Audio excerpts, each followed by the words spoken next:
একটা প্রশ্ন করি, বর্তমান প্রজন্মের সবচেয়ে বড় সংকট কি? বেকারত্ব, টাকার অভাব, নাকি প্রযুক্তির অপব্যবহার? এসব অবশ্যই বড় সমস্যা, কিন্তু আমার মনে হয় এর চেয়েও বড় একটি সংকট আছে। মানুষ আজ নিজের ভেতরের শান্তি হারিয়ে ফেলেছে। আগে মানুষ কম নিয়ে সুখে থাকত, আজ অনেক কিছু থাকার পরও মানুষ শান্তিতে নেই।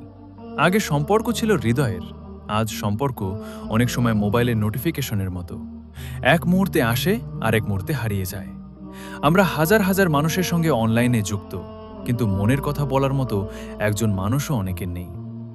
আমরা সারাদিন স্ক্রিনে তাকিয়ে থাকি, কিন্তু পরিবারের মানুষের চোখের দিকে তাকিয়ে কথা বলার সময় পাই না। আমরা অন্যের জীবন দেখে নিজের জীবনকে ছোট ভাবতে শিখেছি। অন্যের সাফল্যের ছবি দেখি, কিন্তু তার সংগ্রামের গল্প দেখি না। ফলে তুলনা করতে করতে নিজের জীবনকেই অসফল মনে হয়, আর এখান থেকেই শুরু হয় হতাশা। আজকের প্রজন্ম দ্রুত সফল হতে চায়, দ্রুত ধনী হতে চায়, দ্রুত পরিচিত হতে চায়, কিন্তু বড় হতে সময় লাগে। একটি গাছ যেমন একদিনে বড় হয় না, তেমনি একজন মানুষও একদিনে সফল হয় না। আরেকটি বড় সংকট হলো আমরা শুনতে ভুলে গেছি। সবাই বলতে চায়, কিন্তু খুব কম মানুষ মন দিয়ে শুনতে চায়।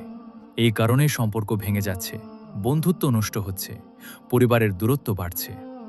মনে রাখবেন, জীবনের সবচেয়ে বড় অর্জন শুধু অর্থ নয়, সবচেয়ে বড় অর্জন হল মানসিক শান্তি, সুস্থ সম্পর্ক এবং এমন একটি জীবন যেখানে রাতে ঘুমানোর আগে নিজেকে লুকিয়ে রাখতে হয় না। তাই অন্যকে হারানোর প্রতিযোগিতায় নয়, নিজেকে গড়ার প্রতিযোগিতায় নামুন।